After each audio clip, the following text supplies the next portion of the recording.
अस्सलाम वालेकुम। मैं हूं द हाइकर एपी और इस वक्त मैं थले वैली में मौजूद हूं। थले वैली को देखने के लिए तीन हिस्सों पर हम अपने टूर को तकसीम कर सकते हैं। एक, सफ़र के दौरान आप क्या देखते हैं। दूसरा, इस वैली के ब्रुक जिसको कहा जाता है वहाँ आपको क्या नज़र आता है। और तीसरा, ब्रुक से ऊपर खलास की तरफ जाना, वो ट्रैकिंग। तो मैंने तीन हिस्सों पर मुश्तमिल करके ये वीडियो बनाई है। इस वक्त मैं थले वैली के मनाजिर दिखा रहा हूँ, जहाँ तक ह्यूमन डिवेलिंग्स भी हैं और आबादी भी है, ज़मींदारी भी है। और यहाँ एक छोटा सा नाला बहता है, उधर से मैं काफ़ी ऊपर गया था। मेरी आदत है कि जब भी मैं कहीं किसी वैली में जाता हूँ थले वैली तो का आखिरी आम रोड। रास्ते से ऊपर पहाड़ों पर चढ़ के उस वैली के मनाजिर दिखने की कोशिश करता हूँ। तो इस दफ़ा मैं अकेला ऊपर गया और काफ़ी ऊंचाई पर जाके मैंने ये वीडियोस बनाई और आप नीचे पूरी वादी देख सकते हैं। इस वादी की ख़ास बात यह है कि इसमें काफ़ी सारे ढलवानी पोर्शन हैं, पहाड़ियाँ हैं और कई नाले हैं। हर नाले से पानी आता है क्योंकि हर नाले के ऊपर ग्लेशियर भरा हुआ है। और यही वजह है कि थले वैली पानी की दौलत से मालामाल है, बआसानी दस्तयाब है। लोगों ने कोई ख़ास मेहनत तो नहीं की है, अलबत्ता जहाँ तक पानी खुद पहुँचा है वो ज़मीन उन्होंने काश्त की है। साहब, उसके बाद कमर साहब, उसके बाद अहमद साहब, उसके बाद ज़ुहैर। इनके इनके बगैर हमारा टूर अधूरा होता। इन्होंने ये सब कुछ मुमकिन बनाया और ऐसी खूबसूरत जगह दिखाने में हमारी भरपूर मदद की। और होशे वैली को इन्होंने उतना ही इंजॉय किया जितना हमने किया, लेकिन इनकी वजह से हमने कुछ ज़्यादा ही इंजॉय किया, इसलिए कि इन्होंने हमें हर चीज़ बर वक्त वो कर दी। अब आप ज़रा बताएं, आपने कैसा पाया, कैसा लगा आपको। बहुत बहुत मेहरबानी सर, इतने मेरे किलो से बहुत खूबसूरत है सर, माशाल्लाह। जो जो खूबसूरत भले नहीं ना, कैसे कभी तो मैं तो आया पहले बार हूँ। बहुत खूबसूरत जगह है सर। माशाल्लाह थाला बहुत खूबसूरत है सर, शुक्र सर, दामो रामो हर चीज़ माशाल्लाह खूबसूरत है। बस आपको लगेगा कि ये सेम मंजर बार बार क्यों दिखा रहा है। दरअसल मंजर सेम नहीं है, मंजर मुख्तलिफ है, लेकिन खसूसियत ऐसी है कि हर मंजर आपको ऐसा ही लगता है जैसे कि हमने ये पहले देखा हो, जबकि ये हमने पहले नहीं देखा था। ये नीचे ज़मीनें हैं, जहाँ तक पानी गया है ज़मीन प्लेन है, लोगों ने आबाद किया है। जो उनकी पहुँच से दूर या पानी की पहुँच से दूर रही वैली, वो वीरान है। वीरान फिर भी नहीं है। इसकी वजह यह है कि जानवर वहाँ लोगों के चले जाते हैं और चर फिर के फिर वापस शाम को अपने मालिक के घर आते हैं, जिसको वो अपना घर समझते हैं। और इस तरह से ज़िंदगी चलती है। ख़ज़ां का आगाज़ हो चुका है। यहाँ सिर्फ आलू और जौ और शलजम काश्त होता है, बस ये तीन फसलें यहाँ ग्रो की जाती हैं।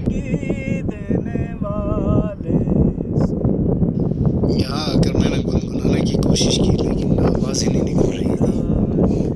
गुनगुनाना तो सबको आता है, लेकिन आवाज़ का उतार चढ़ाव ये सिर्फ माहिरीन को आता है। मैंने भी कोशिश की थी, नाकाम हो गया, इसीलिए मैं गाता ही नहीं हूँ। जब आप अकेले हों और नेचर के गोद में हों तो आप अजीब-गरीब हरकतें करते हैं। मेरी ऐसी हरकतें भी आपको नज़र आएंगी। यहाँ मैं ऊंचे टीले पर था और नीचे मेरे पीछे वादी थी और हवाएं तेज़ चल रही थी, जिन्होंने सब कुछ मेरी आवाज़ को गड़बड़ करके रख दिया। और मैंने भी हिम्मत नहीं हारी और मैं अपने हिसाब से गुनगुनाता रहा। आवाज़ सुनाई कभी देती थी, कभी नहीं देती थी, कभी हवा का रुख, इस सब को तितर बितर कर रहा था। फिर भी काफ़ी देर बैठ के अकेले में बहुत मज़ा आया इधर मुझे। इस वैली के काफ़ी ऊपर से मैं ट्रैकिंग कर रहा हूँ और अभी मैं आपको वो ट्रैकिंग पाथ भी दिखाता हूँ जिससे मैं चल रहा हूँ। दिस इज़ द पाथ, मेरे साथ चलिए और क्या हमें मिलता है।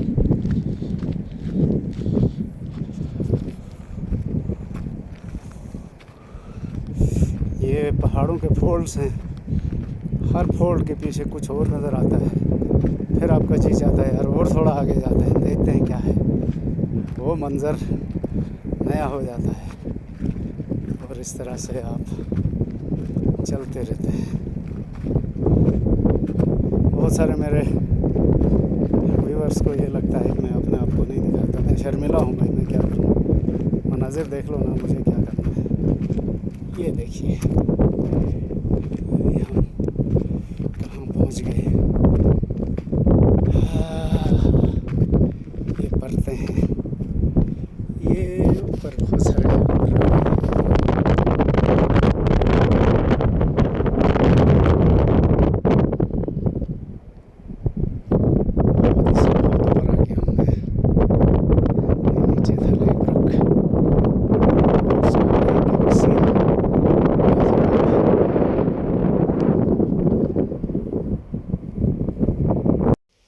लो जी, एक दफ़ा फिर ये अजीब और गरीब हरकतें करने की कोशिश कर रहा हूँ मैं। कभी लेटता हूँ, कभी बैठता हूँ, कभी उठता हूँ, कभी कुछ। तो ये अकेलेपन में ये सब कुछ होता है, खुद ब खुद होता है, इंटेंशनली नहीं है ये। और बस मज़े लेने को जी चाहता है, कभी कुछ करो, कभी कुछ करो। और मैंने भी ऐसा ही किया। अब मैं नीचे उतर रहा हूँ, लेकिन सीधा नीचे उतरने से घुटनों में दर्द होता है, इसलिए तिरछे रास्ते अपनाना चाहिए पहाड़ों से उतरते वक्त। और मैं एक ट्रैक फाइंड किया था। ये ट्रैक जानवरों के चलने का है। सुबह सवेरे जब गाँव वाले अपने जानवरों पर पहाड़ की तरफ भेजते हैं तो रोज़ वो एक ही रास्ते से आते हैं और ये इनका चुना हुआ रास्ता बेहतरीन होता है। करीब से देखने पर आपको ऐसा लगता है, और इसी लकीर को फॉलो करें, आप भटकेंगे भी नहीं और आपको थकन भी नहीं होगी।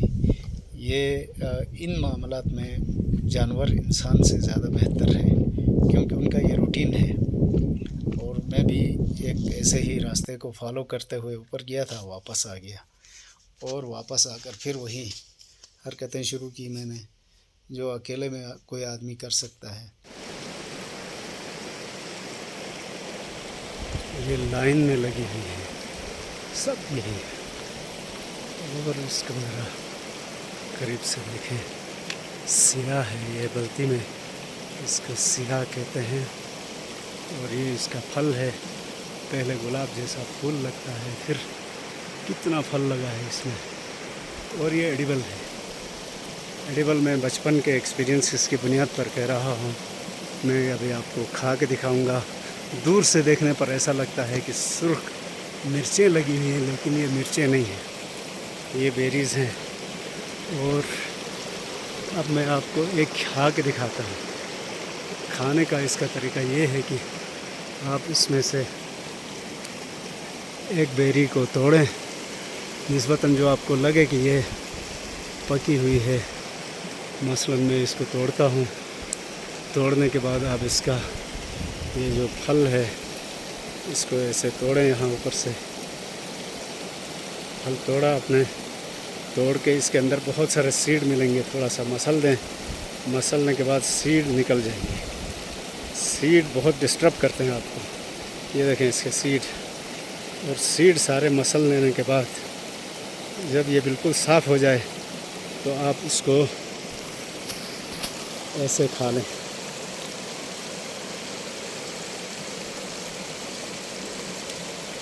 बहुत मीठा है,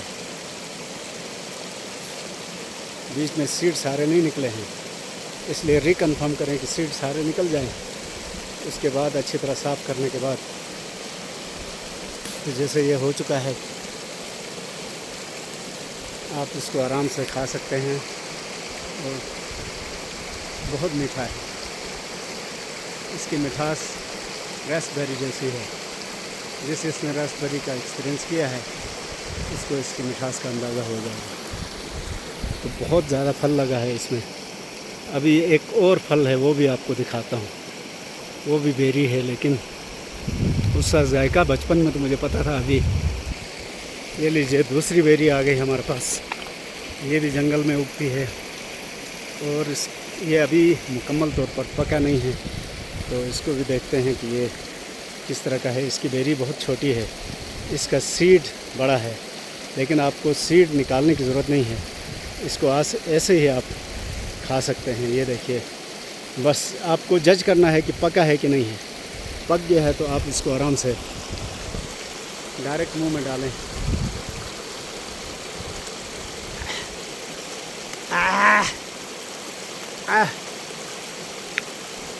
पहले 3 बाइट्स बहुत कड़वी, इसके बाद वाली बड़े मज़े की है। और ये मुख्तलिफ़ बीमारियों का इलाज भी करार दिया जाता है। बहरहाल ये मिथ्स हैं, और इसके पत्ते भी हम खा सकते हैं। पत्ते तलाश करें जो बड़े हों निस्बतन। मसलन ये एक पत्ता है, आप काटें और पत्ते का टेस्ट अचार की तरह है। अचार बहुत मज़े का, छोटी सी खटास है, अदरवाइज ये बहुत मज़े का। अब आपको क्लोज व्यू दिखाता हूँ।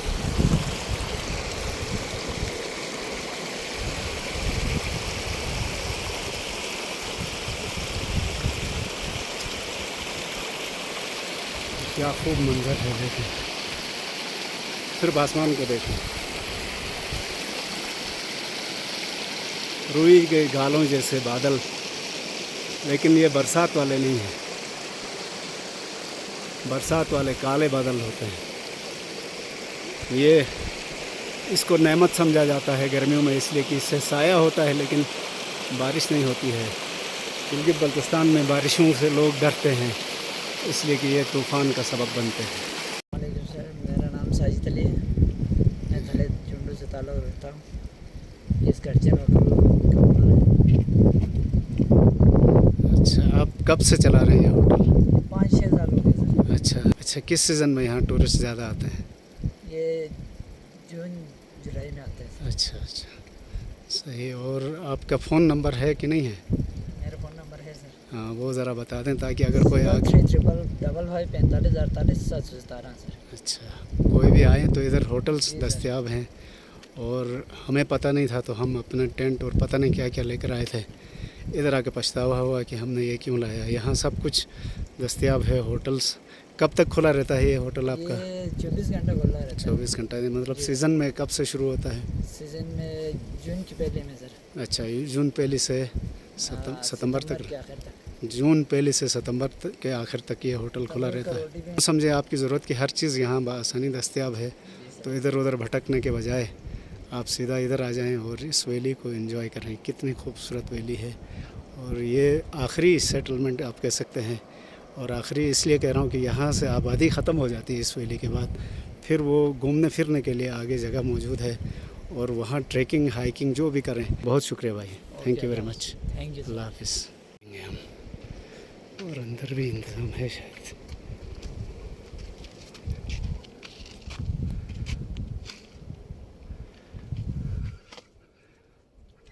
किचन, चूल्हा, सब कुछ। हम बस सिर्फ आपको ये करना है कि इधर एक कुछ लटका दें, इसके बाद अंदर आए। मैं आपको अंदर का सीन दिखाता हूँ। ये कितना नेचुरल शावर है, चावल रखो, साबुन है, और फिर जितना चाहे नहाओ। इतना फ्रेश कर देता है बंदे को, मैं आपको क्या बताऊँ। मैंने भी खूब एंजॉय किया।